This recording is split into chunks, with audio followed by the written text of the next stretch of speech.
In the vibrant heart of Kingston, Sydney, a 30-year-old bald Jamaican genius led a clandestine operation known as the Sentinel Fraternity. Driven by a fierce love for his country and his people, Sydney and his partner Vivi, a brilliant scientist, and his unwavering love, had built a secret society of elite intelligence gatherers. Their mission: protect Jamaica from unseen threats brewing in the shadows. One stormy night, amid the hum of servers and glowing screens, Sydney and Vivi unveiled their latest breakthrough, a revolutionary technology, the Nexus Serum. This specially designed insulin, when administered, granted them extraordinary powers, visions of the future.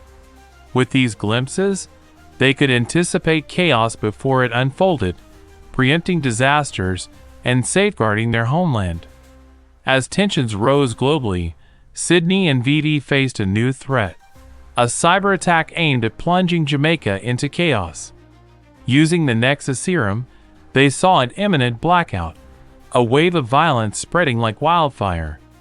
Acting swiftly, they coordinated their intelligence network, thwarting the attack and restoring calm. Their bond deepened, not just through love but through shared purpose, using science and foresight to forge a safer tomorrow. In their hands, technology was more than innovation. It was a shield, a beacon of hope, ensuring that peace would prevail in Jamaica's future.